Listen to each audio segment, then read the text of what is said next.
All right, guys. 3 big NFL trades happened today.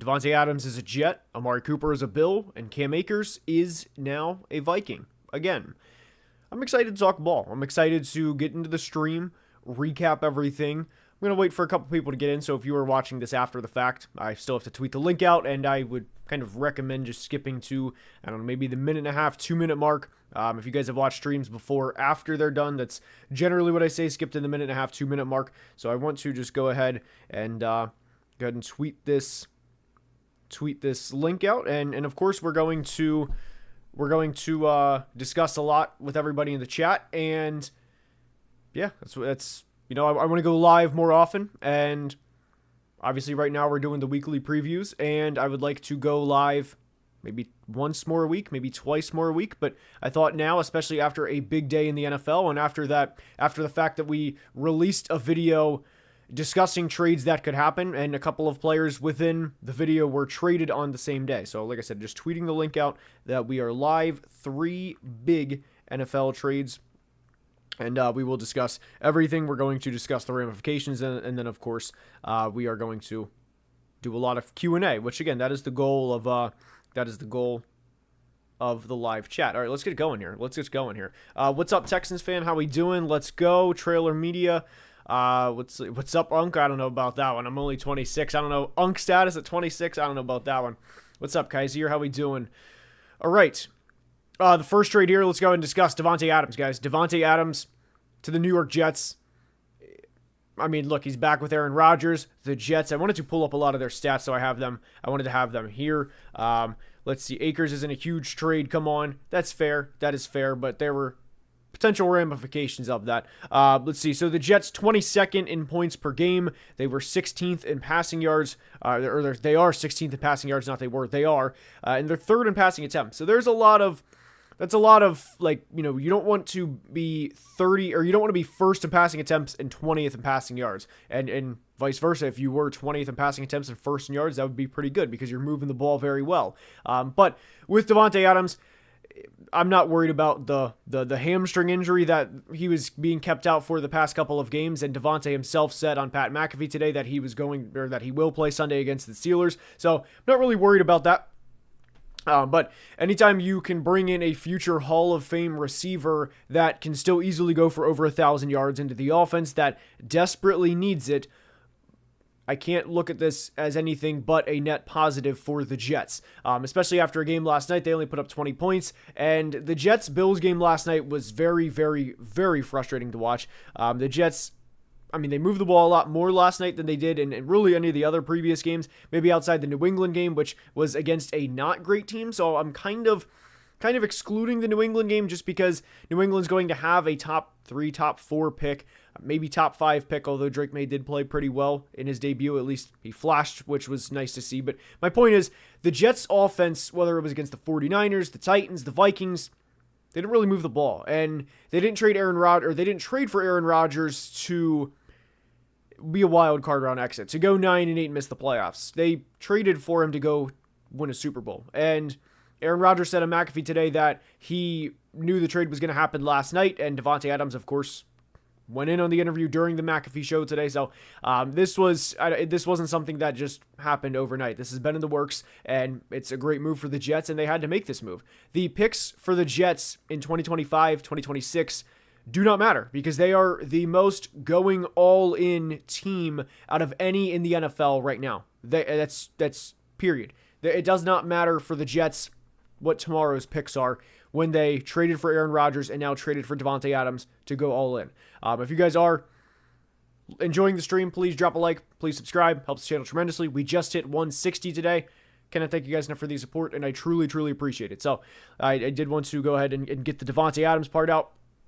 And discuss that. I thought the Akers thing was just a rumor, but I guess it was real. No, and I'm not surprised the Vikings traded for a running back. We'll discuss that more in a second. I do want to I do want to break down the Amari Cooper trade, and I like this one for several reasons. I mean, guys, you look at the Bills roster, and I want to read their top 5 receivers right now.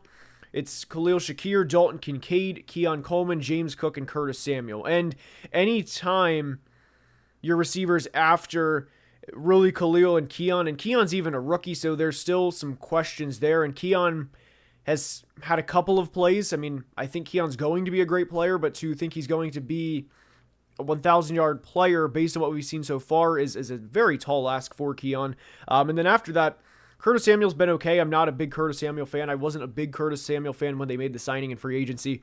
And Matt Collins and Marquez Valdes-Scantling are below average players. I don't look at either of those guys and think, man, they really fixed the Bills' receiving problem. So to go get Amari Cooper for what was a third-round pick and some change, again, I'm all for that every time. I mean, the Bills are in a Super Bowl window. They are now 4-2 on the year. They're top 10 in points per game.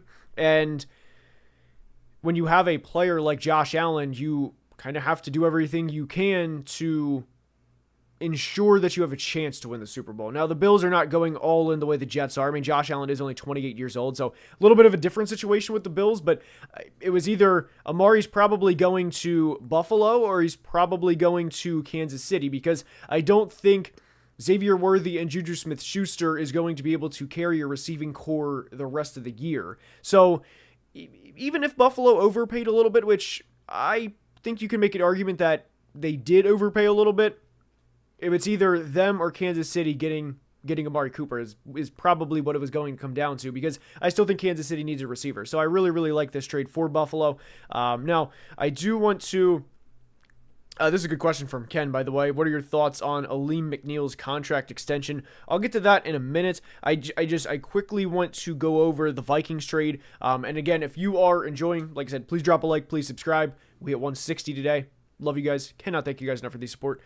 So the Vikings trade for Cam Akers, and I'm a big Cam Akers guy. Cam Akers played for the Vikings last year. I thought he played really well. He had another major injury, and that's unfortunately been largely the story of Cam Akers' career. But anytime you can trade a 2026, so we're talking 2 years from now, a sixth to get a player and a seventh back, guys, I would do that every time. I mean, as long as it's not for a Marquez Valdes-Scantling or a guy that's like the 51st man on the 51st man on a 53-man roster, I will do that every time. And Cam Akers is going to be a solid RB2, and I'm so glad that the Vikings made that move, because they need running back help. Right now, it is Aaron Jones, Ty Chandler, and Myles Gaskin. It was prior to the Cam Akers trade. So I absolutely loved that move for the Vikings. Now, the big thing is, it's not going to be a Super Bowl winning move. I don't think that Cam Akers is going to have 100 yards in a Super Bowl and a touchdown, and that he's going to be the reason they win the Lombardi. But this is it's a good move. It's a move that championship winning teams make. I mean, you have to go get a guy. You have to go get a guy, and GM Kwesi Adolfo-Mensah has been known at times to, not known at times, but he's gotten fleeced a couple of times in his short tenure as the general manager of the Vikings, most notably during the 2022 draft. But I like this trade for the Vikings a lot. So for all of the teams today, whether it was Tay going to the Jets, Amari going to the Bills, and Cam Akers going to the Vikings, I liked all of them. And I especially like Amari going to the Bills because he is the wide receiver 1 on that roster. So all right, let's go ahead. Now I want to go ahead and discuss this here. Or I want to not discuss this. I want to read a lot of comments here, and I want to we're gonna continue to talk all about the trades that happened today. I didn't want to make a specific video based off of a couple of trades, although when the time comes, I will do a trade deadline recap, assuming there's 4, 5, 6, maybe more trades to happen that are decent proportion, that aren't just like one day in a span of a couple of hours. So we will do that. I want to discuss, where was the question from Ken? Ken asked my thoughts on Aleem McNeil's contract extension. So Aleem McNeil recently signed a 4-year, $97 million contract extension. I released the video today about the Lions going to trade for Max Crosby and discussed that they haven't really paid that many players yet, or at least they have, but the numbers aren't substantial yet. The Aleem McNeil contract extension, I like it. Aleem is a really, really good player. He is a bull in the middle of the defense, and I think he's going to be a good player for the next several years. He's only 24 years old. Love the signing, or love the idea of bringing him back for 4 more years, but I thought for 24 $0.2 million a year. I thought that was a lot for him. And Dexter Lawrence is obviously one of the best players in the NFL, and I thought for the Giants to have him on the contract they do, that's even more of a steal that the Giants have with Dexter Lawrence. For Aleem to get a not borderline, but very close to $100 million extension, I thought that was a lot for him. I thought it was going to be like a 4-year 77, maybe 80, but 97's a lot, although I do trust Brad Holmes. My opinion doesn't change on what Brad Holmes is doing because of this contract. I think he's going to be fine. So I thought it was a little bit of an overpay, but 55 was guaranteed, and the guarantees are what matters in the contract. So even if it's a 3-year deal instead of a 4 because of when the guarantees would presumably run out, it's going to be fine. I just thought the 97 was a very large number for Aleem McNeil. All right, who did the Vikings trade for? They traded for running back Cam Akers. All right, let's go here. What other questions do we have? What's Elijah saying? Thank you. Cowboys fan here. We are donkeys rear end. I would agree with that. Yes, it's a tough situation. I actually have a video. Coming out Thursday on the Cowboys, and it's going to be discussing their entire situation. And a little spoiler, I don't like what the Cowboys have going on. I think that's it's a tough, very tough situation that the Cowboys have moving forward here. Cam Akers cannot escape Minnesota. You say that like it's a bad thing. He's going from a contending team to a contending team. The Vikings are 5-0. They're the only undefeated team in the NFC. Although I think they're going to lose Sunday to the Lions, but for now they're the only undefeated team in the NFC. So I don't really think escaping is the right word there. Did I talk about the Bills yet? Yes, I like the Amari Cooper trade. I thought it was going to be either Amari going to Buffalo or Amari going to Kansas City, and the Bills' number 1 receiver was Khalil Shakir, and Keon Coleman is a player that I like a lot, but when you have Khalil Shakir and Keon Coleman as your top 2 receivers, and you can go get Amari for a 3rd-round pick and then potentially sign Amari to a 1 or 2 year deal after this year, and keep in mind the Bills still have 2 second-round picks because of the Stephon Diggs trade, why not go for it? So the Bills still have 3 top 64 picks next year, and that 3rd-round pick that they traded for Amari is probably going to be pick 90, pick 91, somewhere in there. It's going to be a later 3rd-round pick, so I'm all for it. I really, really like the trade for Buffalo. All right, Fred, just wanted to say I've been watching for over a year, consistently put out some of the best NFL analysis. Keep doing what you're doing, loving the live streams. I appreciate that, Fred, and that is the goal. We want to build one community and, spread positivity. We want to bring everybody together. That is the goal. Browns are in the worst situation in the NFL. Agree 100%. Somebody asked about what is the worst situation in the NFL, and that is without a doubt to me the worst situation in the NFL. They have an aging offensive line. Not that Amari leaving was that big of a deal. It's not. The Browns weren't going to go to the Super Bowl if they kept Amari Cooper. So the quarterback is obviously a nightmare. We know that. The contract is awful. They're going to have to replace probably 2 or 3 offensive line starters in the next 24 months. The Browns situation is by far the worst, and they're going to have to do that with limited financial. What's the word I'm looking for? Financial limitations. Now they're limited financial capability. I'll just say that. That's the word that I'm looking for. And like I said, if you guys are enjoying, please please subscribe. Helps out tremendously.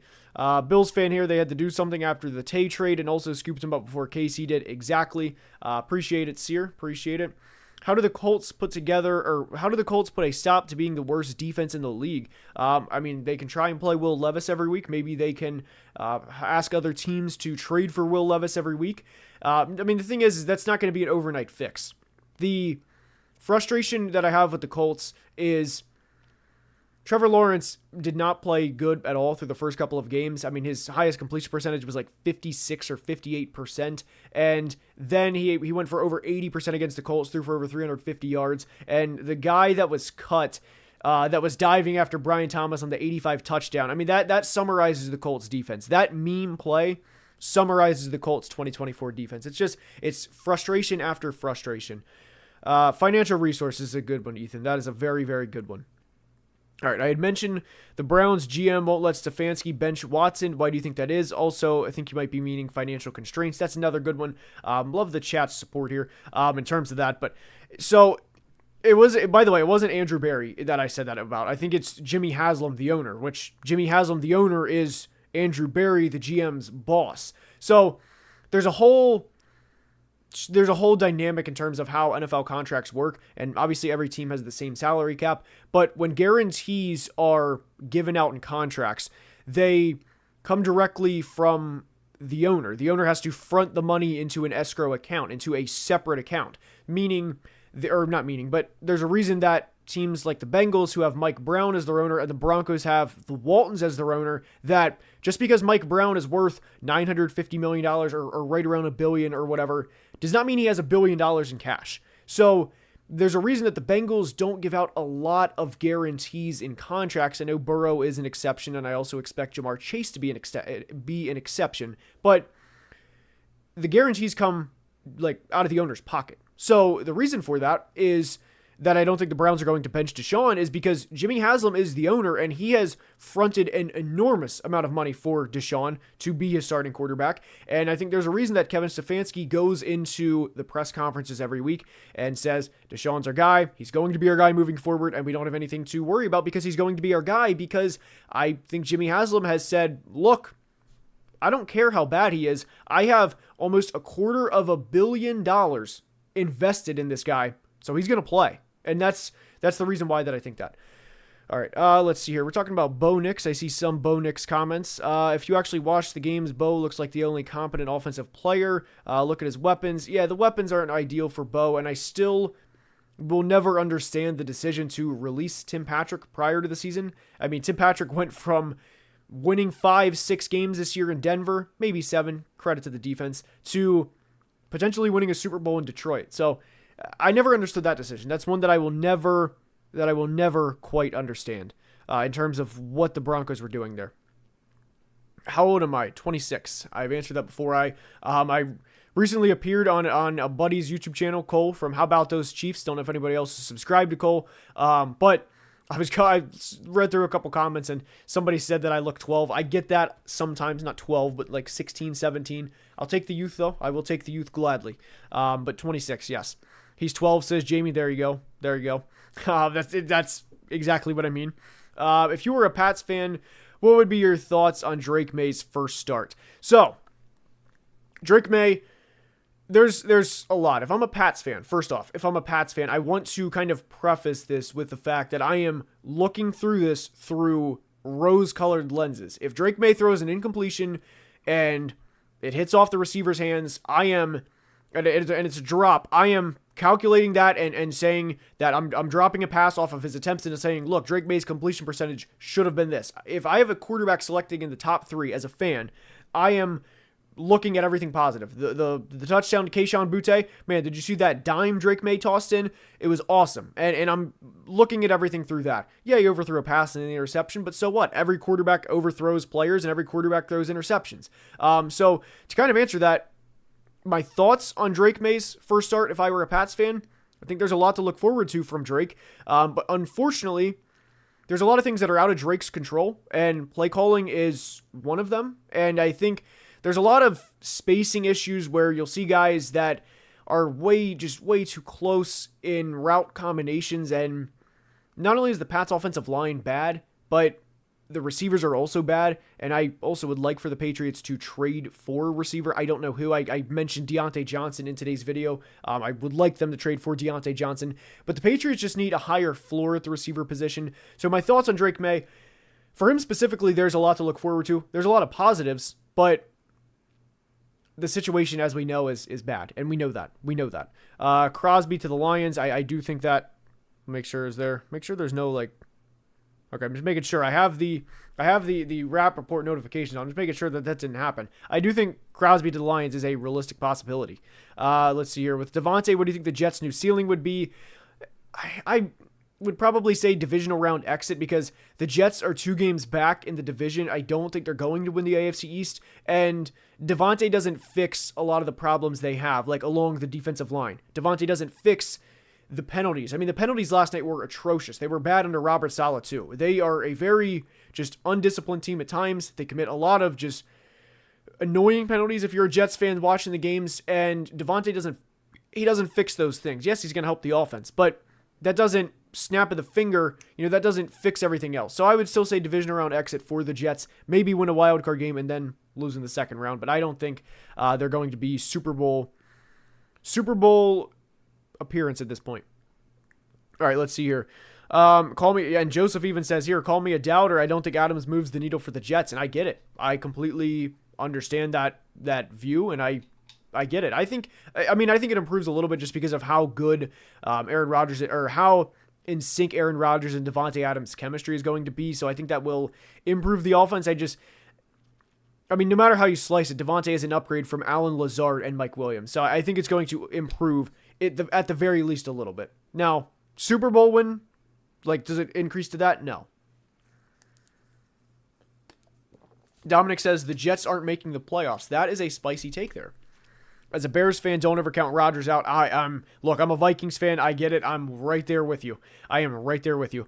All right. Do you think there's a realistic chance 4 NFC North teams make the playoffs? I personally do not think so, because the Bears right now are 4-2, and I'm happy for them. Let me preface that. I like Caleb Williams. I want him to do well. There's always this belief that because I'm a Vikings fan that I can't sit here and authentically say that, or because I'd be lying that I want a division rival to fail, or you know what I'm saying. People think that I want a division rival to fail, but I like Caleb. I want him to do well. Now, when he plays the Vikings, I want him to lose, but the other 15 games, go for it. Go off.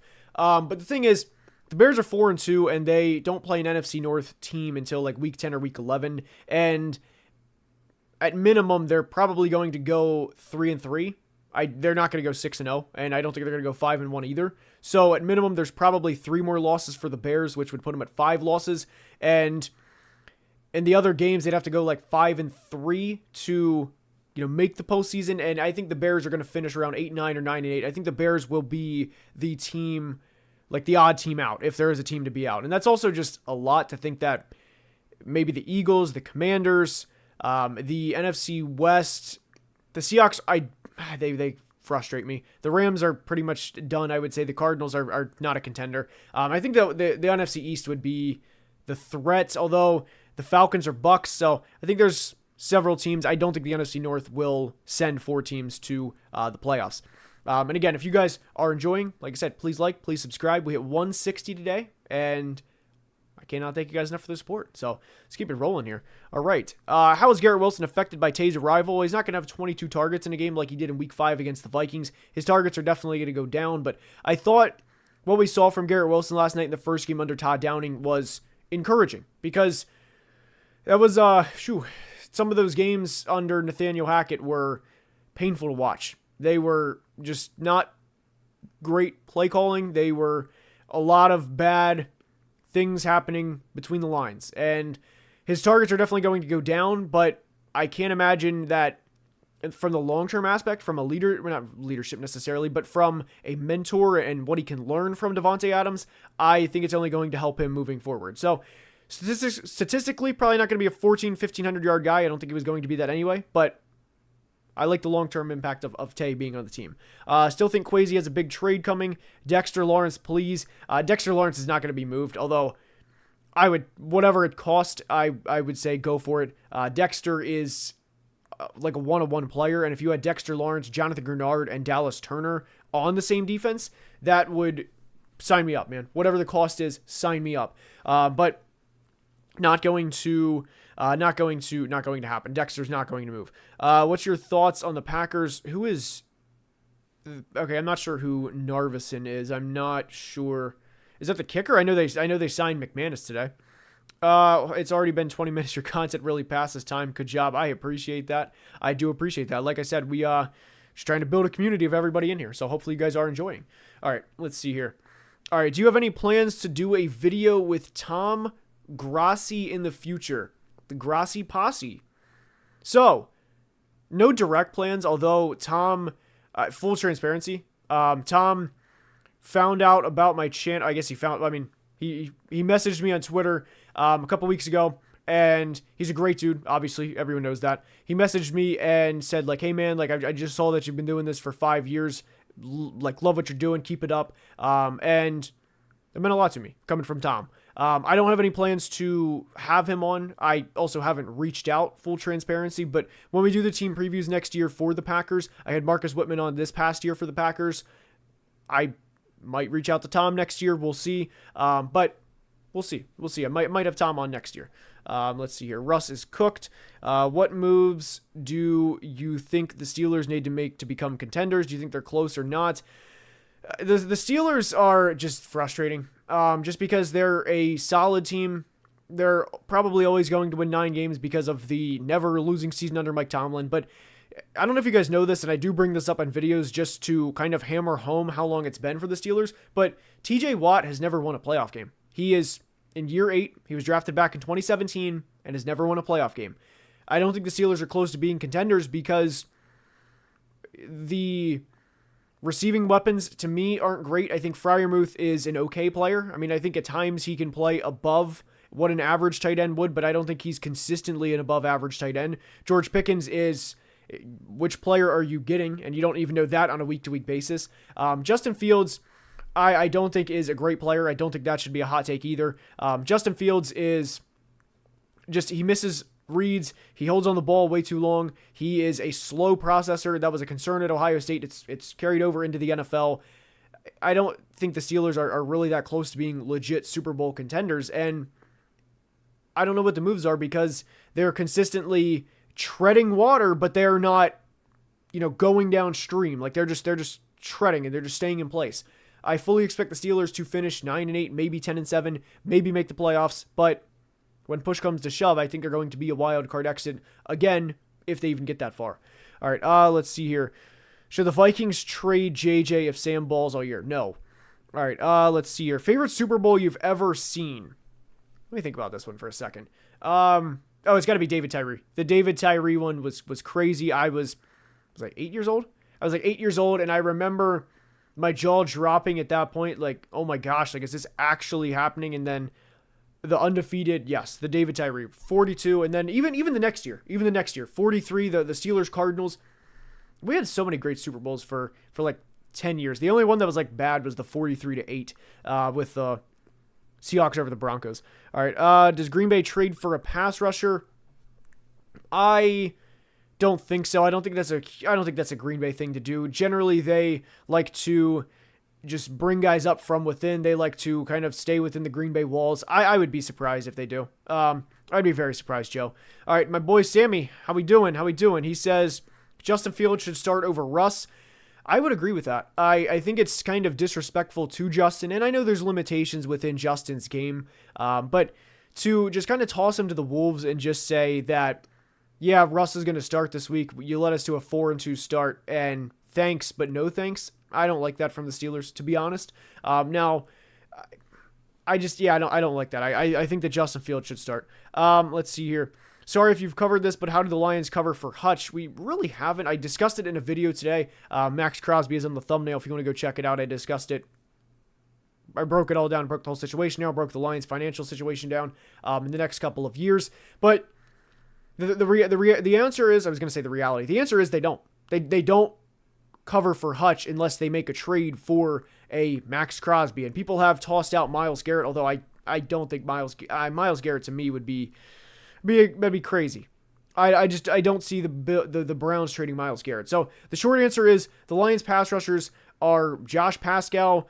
James Houston he had a good 2022 season, but Josh Pascal and James Houston is not going to get it done. They need to make a trade. They need to make a trade. All right, let's see here. That's a fair take. Who is Ferb? Let's read through these comments. All right, they need to re-sign him. Thoughts on Texans maybe trading John Mechie? To be honest, I'm surprised it hasn't happened yet. Just that room is loaded. I wish the best for Mechie.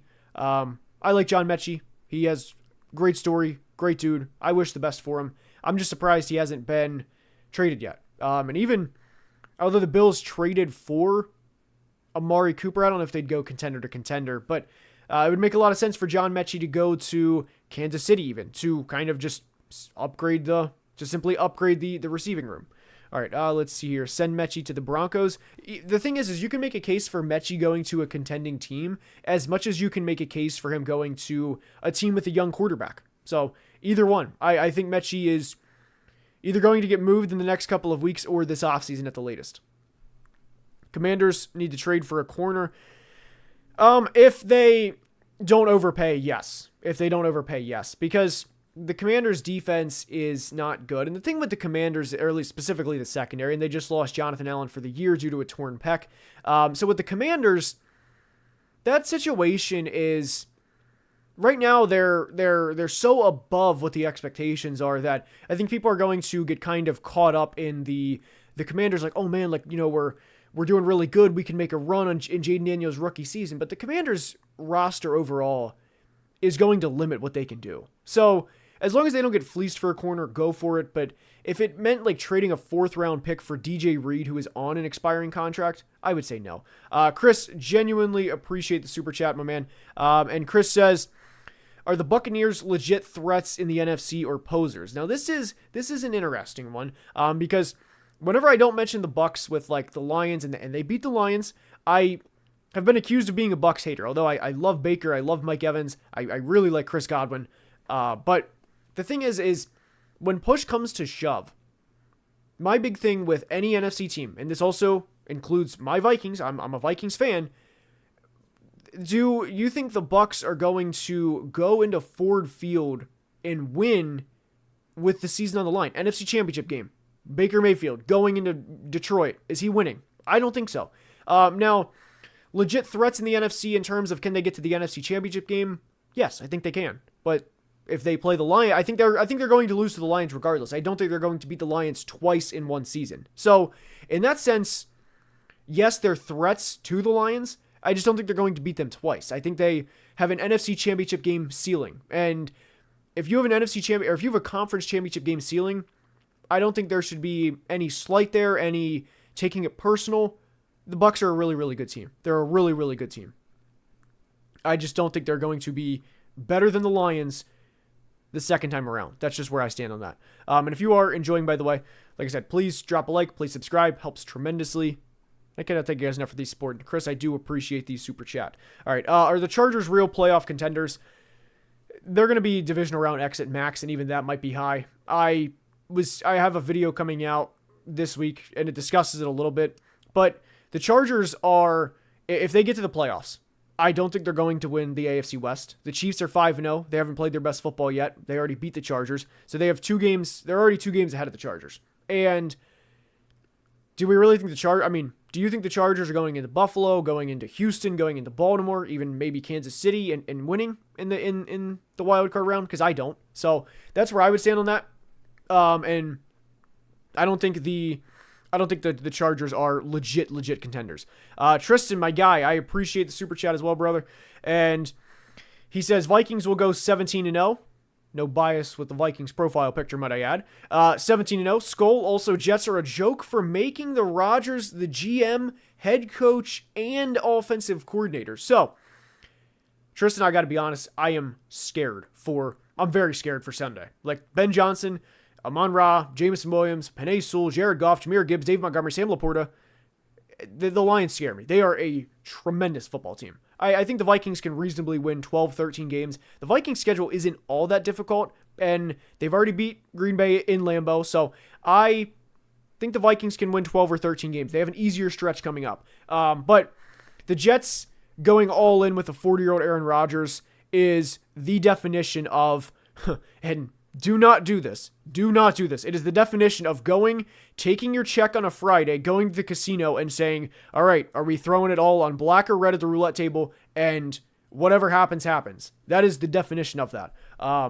Which there's a lot of jobs on the line in New York right now. Samuel, I appreciate the super chat a lot as well. First super chat from Samuel, so appreciate that.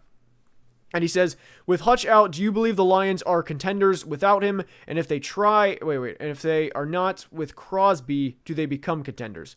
Okay.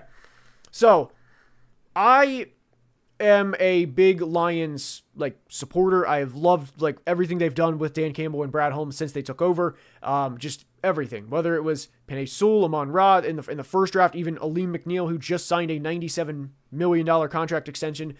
I am under the belief that the Lions are Super Bowl contenders with or without Aiden Hutchinson. Now, obviously, having Hutch is enormous, or not having Hutch is enormous. But the thing is, guys, if they want to, they can almost play bully ball and hold the ball each game 33, 34 minutes to keep their defense off the field. I mean, whether it's Gibbs, Montgomery, even a quick screen to Amon-Ra just to move the chains, just to get second and short, whatever they want to do offensively, they can. I mean, they are the ones who dictate how the game is played. They are the bullies. And obviously not having one of the best defensive players hurts Detroit. It would hurt any team.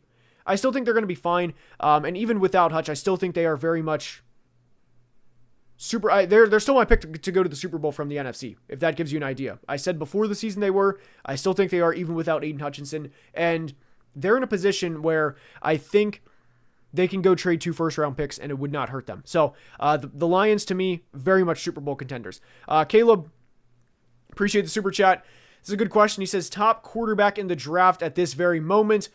I was on a Miami Hurricanes YouTube channel right after the draft, right before the draft, discussing Matt Lee, who was an underrated or undersized center. I thought he could stick around in the league for a little bit, discussing Cam Kitchens, discussing a lot of players for Miami. And they wanted to talk about a young man who transferred from Washington State by the name of Cam Ward. And Cam is a big play guy. He is a player who never lets a play die. I like Cam Ward a lot. And for me, right now, beyond a shadow of a doubt, Cam Ward is the quarterback 1 in the 2025 draft. Beyond a shadow of a doubt. All right, let's see here. Should people worry about Brandon Aiyuk? No, I think Brandon Aiyuk is fine. I actually discussed this last week. I was on another channel discussing, just talking ball. And whenever you have, whether it's Brandon Aiyuk, the 49ers have, the contract negotiations with him, or whether it's the Ravens with Lamar and they have $250 million invested in him, or the Bengals with Joe Burrow and $250 million invested in him. Guys, real talk for a minute. If a player goes out and, like a Lamar or Joe Burrow, even a Brandon Aiyuk, a star receiver that has those $100+ million contract extensions, and if they go out and tear an ACL in week 1 of the preseason because they were playing 7 live snaps, the impact of that is it's so enormous that like teams are not going to play starters the rest of the preseason, and some teams already don't. So the reason I bring that up is because whenever you go from last playing in the Super Bowl in February, which was Brandon Ayuk's last game prior to week 1, there's going to be a little bit of a rust factor. It's just not normal going from practice reps out in Santa Clara to week 1 against, and I don't remember who the 49ers played in week 1 off the top of my head, but it's different from going up against your guys in practice to week 1 live reps, and you need to go beat your man, 40 times in a game. It's the preseason and players not playing in preseason is a big deal, and we're starting to see that because of the financial commitments that teams have to players. So I don't think you should worry about Brandon Aiyuk. Let's see here. I got Vikings to the Super Bowl. I hope you're right. I have never seen my team play in a Super Bowl, so that would be incredible. Just to even think about that is incredible. Let's see. Matt says, Packers' biggest need and what's their ceiling? Love your vids, man. Appreciate it, Matt. The biggest need for the Packers right now, oh, man. Maybe another corner just to have some more depth. I mean, they're a really complete team. Maybe edge. The edge actually is where I would say. The edge, they've been a little disappointing there. Rashawn Gary has been disappointing since receiving the big contract, or at least he's really specifically been disappointing in the past 10 games, I want to say, dating back to last year. That would be a big one. There. All right, let's see here. Aiyuk not worth the contract. Can Nick Chubb save the Browns? No. That situation is bad. And to be honest, I kind of hope the Browns trade Nick Chubb, but he specifically cannot save them, unfortunately. Is it feasible to have 2 bye weeks in a season? It absolutely is. And I'll be honest here, another thing that I think about the NFL is whenever they expanded to 17 games, I always thought that the 17-game season was always kind of a temporary delay until they can get sponsors and contracts and everybody's money up to the right spot to where they can fit 18 games. Because the NFL does a lot of things right in terms of synchronization, in terms of, we have four teams in 8 divisions, and we have 32 teams, and, we don't have 33 teams to where we have 5 teams in one division or 7 teams in one division and 3 in another. Everything makes sense, right? So I always thought the 17-game season was kind of a placeholder, and that the season will eventually start on Labor Day, and that it will eventually go to President's Day. I think that makes too much sense. I think there's, especially from the league's perspective, a lot of money to be made by doing that, and that's what it boils down to, is the dollar, and that's what I think it'll eventually happen. So I think it'll eventually be 18 games. All right, let's keep it rolling here. Lucas Van Ness is the Invisible Man. Let's see here. All right, let's see. Adams should have went to the Steelers. I mean, he wanted to go play with Aaron. I can't blame him. I cannot blame him for wanting to go play with Aaron. And guys, we will be live streaming again Friday, so if you want to make sure to tune in, subscribe, like if you are enjoying. And like I said, we hit 160 today. Cannot thank you guys enough for the support. All right.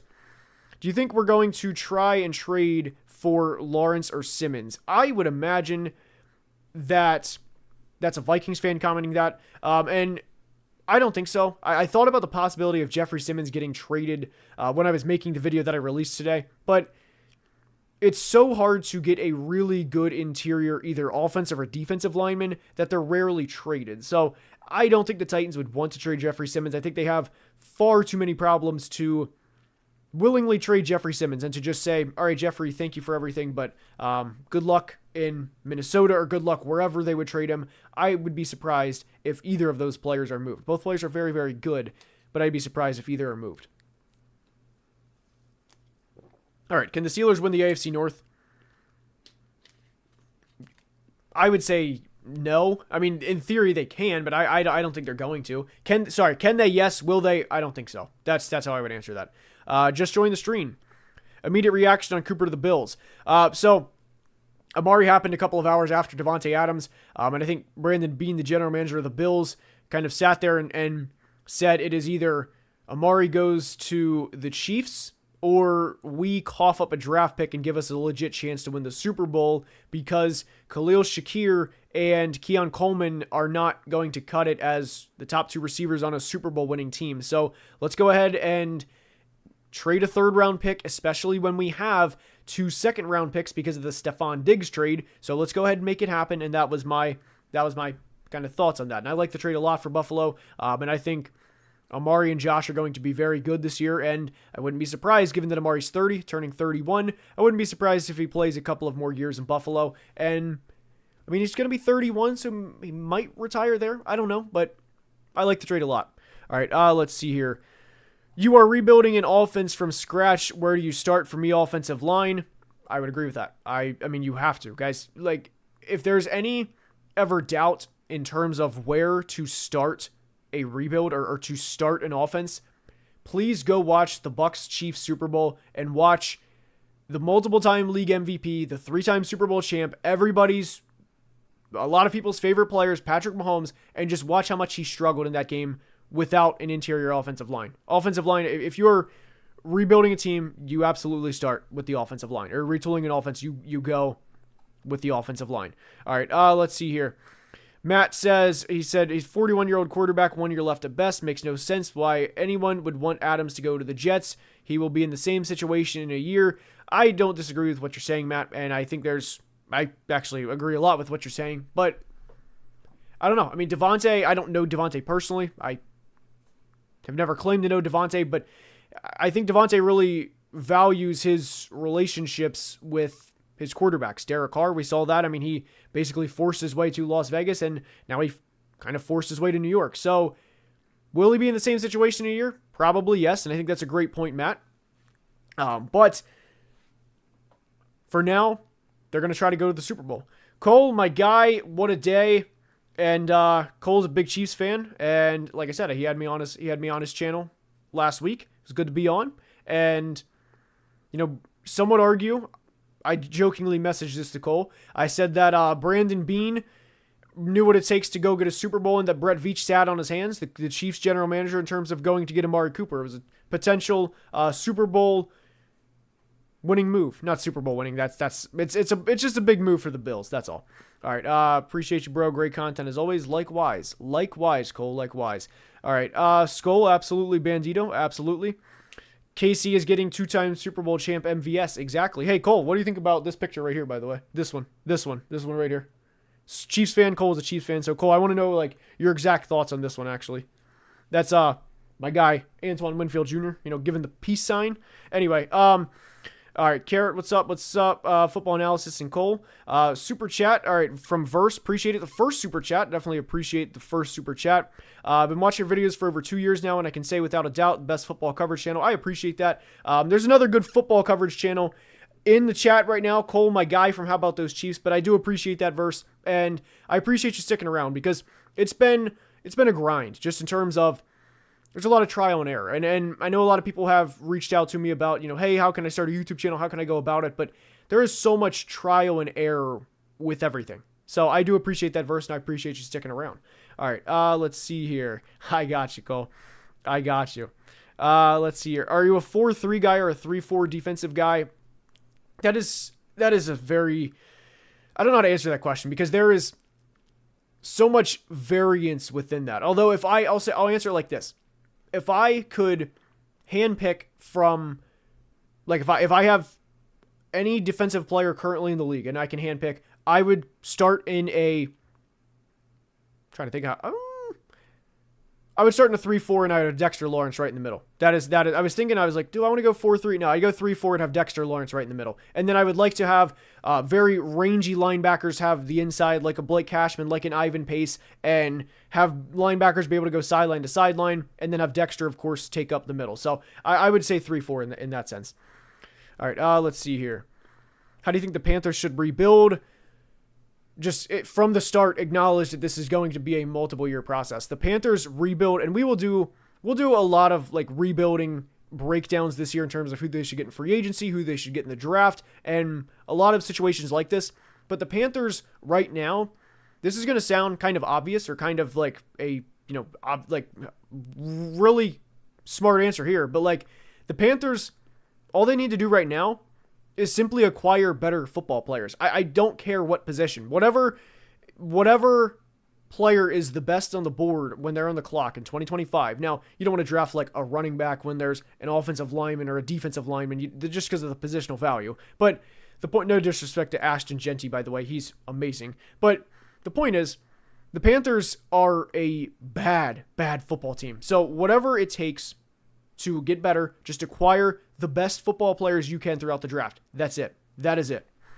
All right, let's see here. Thoughts on the Cowboys? Want confirmation that Jerry is the problem? There's a lot of problems. And I'm actually releasing a video on Thursday discussing the Cowboys. And if I have a hot take for Dallas, I don't think it would be the worst thing in the world to trade Micah Parsons to acquire as many draft picks as you can because Micah is 24. He's in his prime. And you could get 2 first-round picks and then some. Maybe I wouldn't say 3, but you could probably get 2 first-round picks, maybe a second-round pick, and you might be able to get a player out of that. I don't think they will, of course, but I don't think it would be the worst thing. That's probably the hottest take that I have, by the way. That is probably the hottest take that I have. All right, where does CJ stand in the top 15 quarterbacks? I don't know. I don't really think about like the rankings off the top of my head, like just snap of the finger. Probably top 6, top 7, I'd say. I'd probably say top 6 or top 7 is where I would answer that. Yeah, probably top 7 for CJ. Let's see here. Mike Zimmer isn't doing the defense any favors. Yeah, Mike Zimmer is not good. Mike Zimmer is not good. There was a reason he was fired. And I wouldn't be surprised if he's let go before the season's end. Somebody said I'm more of a hybrid type guy defensively. I would agree with that. I wanted to answer the 4-3-3-4 part, but I would definitely agree with that. Let's see here. What do you think are the Giants' issues outside of Daniel Jones?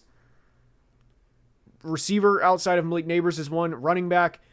The Giants in some ways remind me, not all of course, but some ways remind me of the Panthers where they have a couple of good players. Andrew Thomas is unfortunately done for the year. That was announced today. But they have Dexter Lawrence. They have Brian Burns.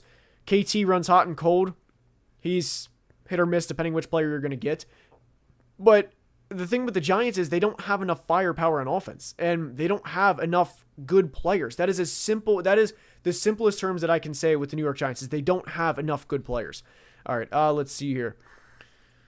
All right, why do you think the Lions are going to the Super Bowl? I think they are phenomenal. I think their offense is great. I think they have just a perfect recipe of everything.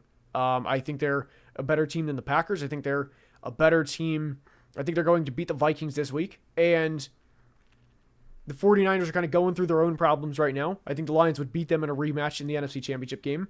And if they play the Bucs again in the playoffs, I think they'll beat them too. So I think the Lions are going to get the first round bye and be a problem. And I think they're going to the Super Bowl. They don't beat any quality teams, sorry. I think that's going to change Sunday. Full transparency, and I'm a Vikings fan. I think that's going to change Sunday.